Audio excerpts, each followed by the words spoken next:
Mid-December in English Harbour West. The days are short at this time of year, the air crisp. There's no snow yet, but the dories have been hauled up, and the draggermen will soon be in for Christmas. Before long, the windows will glow with coloured lights, and there'll be a tree glistening in every house. The harbour will ring with laughter and merriment as the mummers make their rounds, shuffling from house to house, singing, dancing, continuing the ancient Christmas tradition that survives only here in Newfoundland. Up in the school, there'll probably be a concert. Yes, the full 12 days of Christmas are celebrated here in Fortune Bay. But Christmas is more than a celebration here in Fortune Bay. It's a time when families are reunited. You see, a lot of South Coast men must leave these shores to find employment. Most of them work on ships, on coastal boats and freighters here in Newfoundland, on draggers and longliners in Nova Scotia, and on grain carriers in the Great Lakes. In recent years, some Fortune Bay men abandoned their seafaring tradition to try their luck in the oil fields of Alberta. Some made the mistake of coming back home wearing cowboy boots and cowboy hats. The sight was enough to inspire two local musicians to make up a song. Saltwater Cowboy was an instant hit for Bud Davidge and Sim Savory, Simani. A newfie's a newfie wherever he goes. It don't seem to matter the cut of his clothes, the gleam in his eyes and the way that he walks, and the true newfie tone in the way that he talks. Oh, by the Lord, dying by the thunder and G, how are you doing, you son of a bee? You can't fool your old man by dressing like that. You're still just a newbie in a Calgary hat.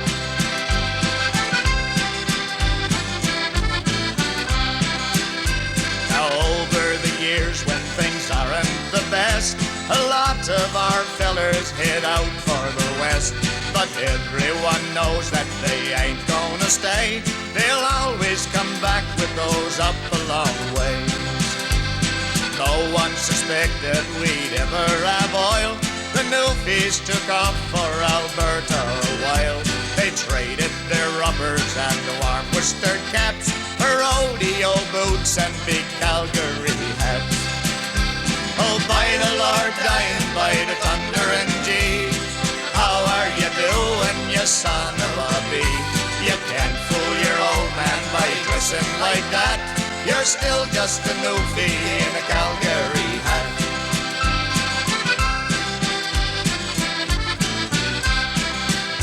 Now a saltwater cowboy is new, you'll agree.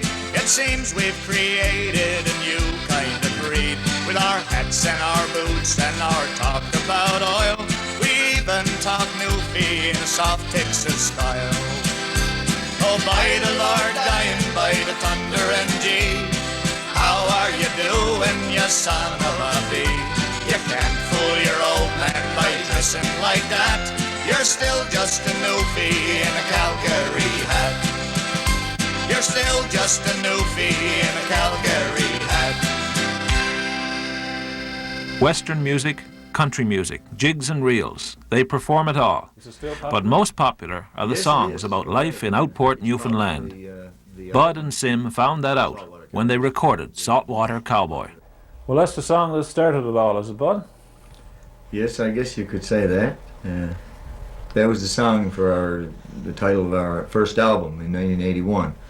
And sort of a kind of a humorous kind of thing.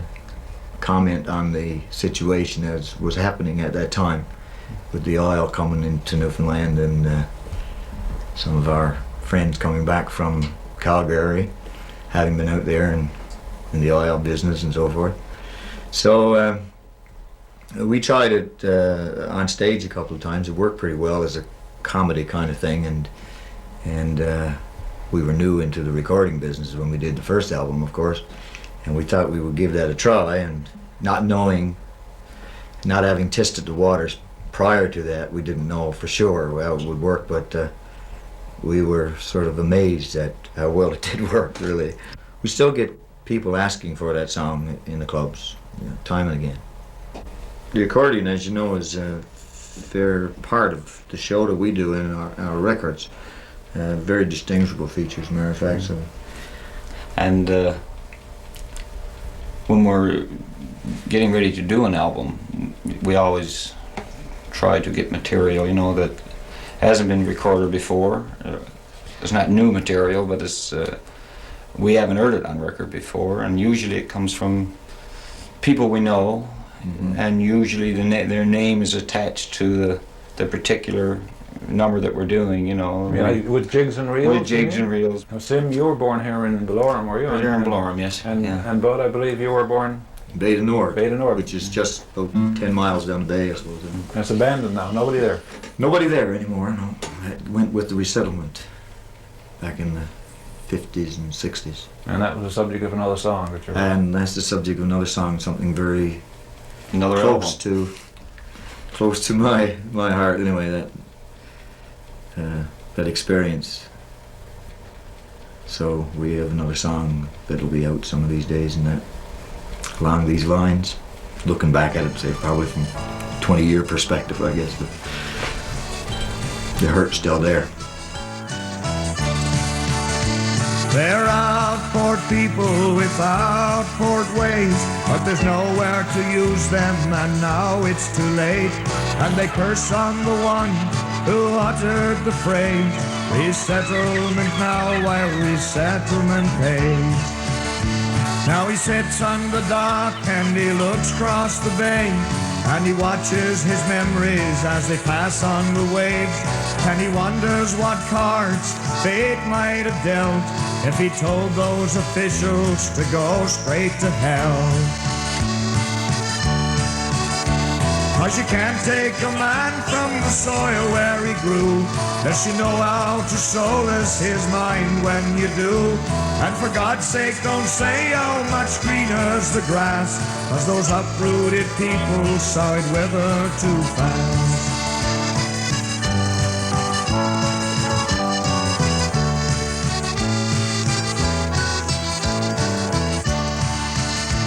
You can launch a house easy and tow it away, but the home doesn't move, it continues to stay. And the dollars you make, sure they'll keep you alive, but they won't soothe the heart and they can't ease the mind. He spits on a plank and the memories roll. The spring sun is shining, there's a lop in the cove, and the shoreline is dotted with lobster pot boys, but his boat's full of weeds and there's tears in his eyes. Don't take a man from the life that he knows and tear up his roots and expect him to grow, 'cause if he's unwillingly forced to decide, he'll move without leaving and never arrive. Don't take a man from the life that he knows and tear up his roots and expect him to grow. And for God's sake, don't say how much greener's the grass, 'cause those uprooted people saw it weather too fast. Those uprooted people saw it weather too fast.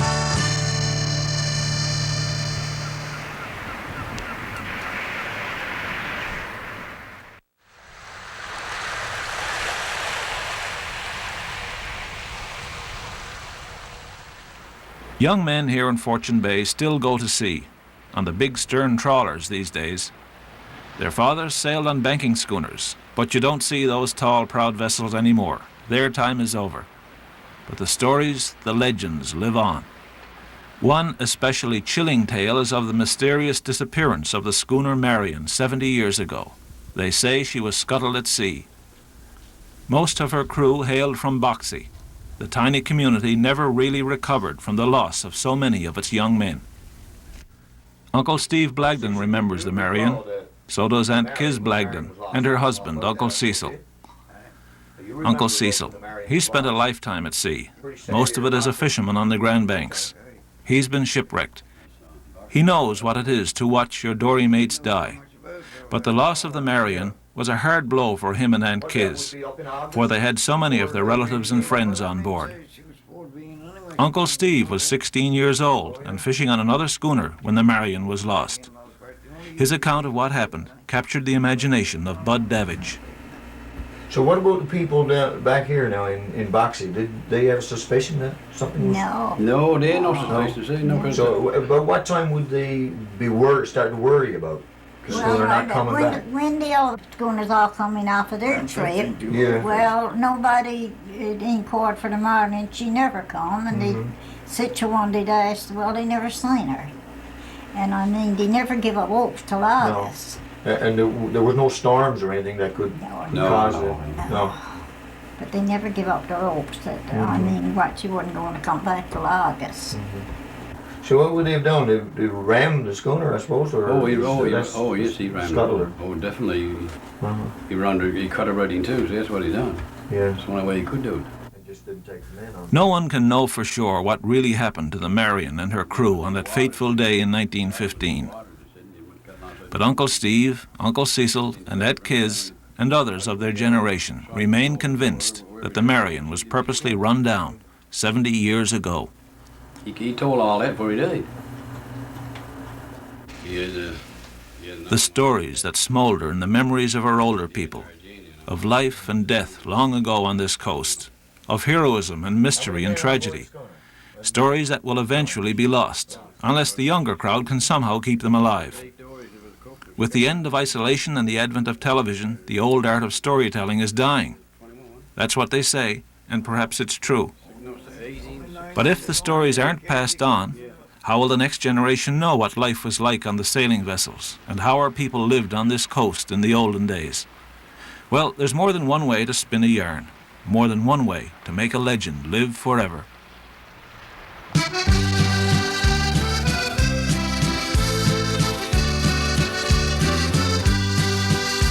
In 1915, on the 10th day of June, at Burke's Wharf the Marian lay, prepared for the banks as was custom to do, all loaded with capelin for bait. The wind from the northwest, a fine summer breeze, as Ike Jones from St. Jack's he steered. And the boys in the forecastle made plans for that night, when they'd all go ashore in St. Pierre. Somewhere uneasy, there'd be trouble, they said, 'cause Ike Jones was noted to fight. And at the Café de France on the last trip he made, a Frenchman had threatened his life.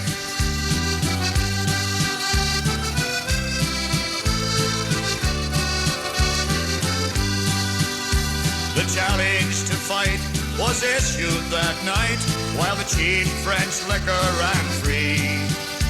The French captain then warned the Marian's men he would answer the challenge at sea. Next day the Marian set sail again, and so too the story relates. The French beam trawler weighed anchor as well, and followed close by in her wake. She's a Fortune Bay schooner heading out for the banks, with fine hardy Fortune Bay men. But some on the quay were rumored to say she'd never be heard from again.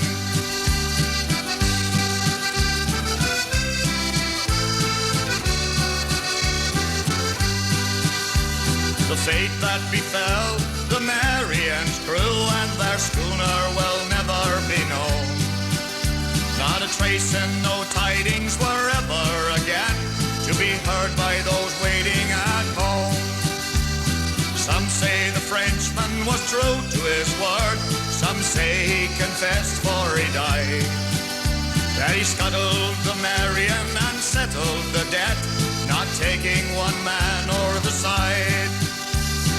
Families of Skinners and Bellis and Miles grieved for their loved ones on shore, and the Newfoundland story of lost to the sea was told as so often before.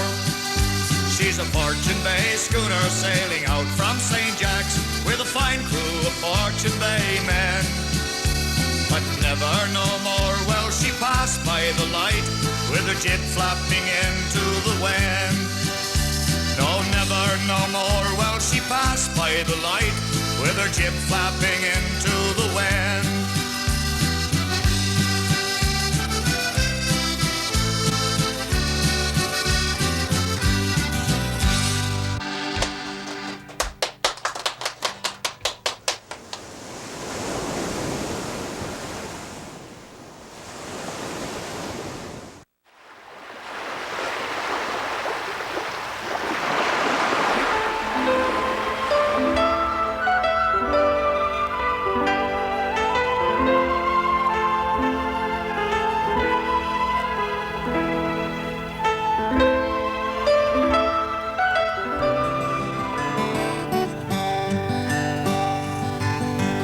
Don't seem like Christmas if the mummers are not here.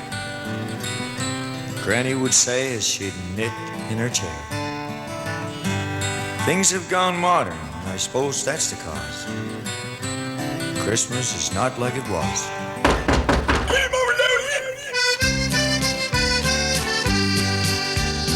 Hark, what's the noise out by the porch door? Granny, 'tis mummers, there's 20 or more. Her old withered face brightens up with a grin. Any mummers, nice mummers, loud in.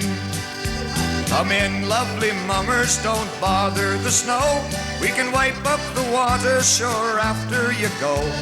Sit if you can, or on some mummer's knee. Let's see if we know who you be. There's big ones and small ones and tall ones and thin. Boys dressed as women and girls dressed as men. Humps on their backs and mitts on their feet. My blessed, we'll die with the heat. There's only one there that I think that I know. That tall fella standing o'er alongside the stove. He's shaking his fist for to make me not tell. Must be Willie from out on the hill. Now that one's a stranger, if there ever was one, with his underwear stuffed and his trapdoor undone. Is he wearing his mother's big 42 bra? I knows, but I'm not gonna say. Don't suppose you find mummers would turn down a drop. No homebrew or elky, whatever you got. Not the one with his rubber boots on the wrong feet. He's enough for to do him all week. Suppose you can dance, yes, they all nod their heads. They've been tapping their feet ever since they came in. Now that the drinks have been all passed around, the mummers are planking her down. Be careful the lamp and hold on to the stove. Don't swing Granny hard, 'cause you know that she's old. No need for to care how you buckles the floor, 'cause mummers have danced here before.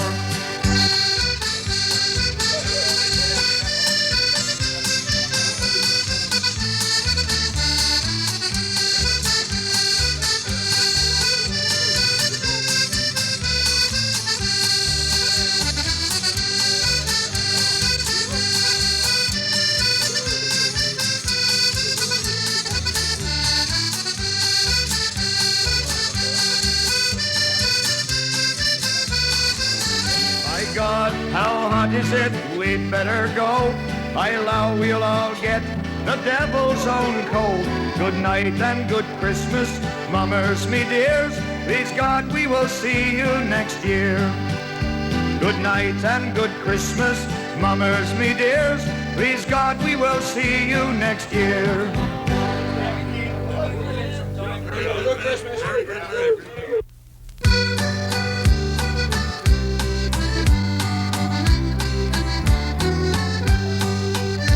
In fancy my mind wanders back to my youth, at just about this time each year, when the snow softly falls and the merry bells ring to welcome the Christmas time cheer. In a quaint little town by the side of the sea, what happiness Christmas would bring, where friends rare as diamonds contented would be, to dance and to laugh and to sing. It was come into my house, though humble and small. Let's drink a toast to us here. To the 12 days of Christmas, we'll drink to them all, with a wish for a happy new year.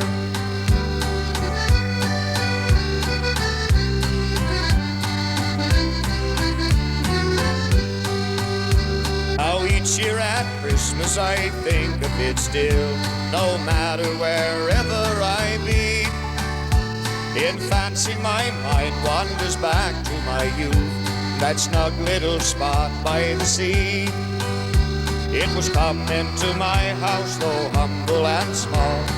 Let's drink a toast to us here. To the 12 days of Christmas, we'll drink to them all, and a wish for a happy new year.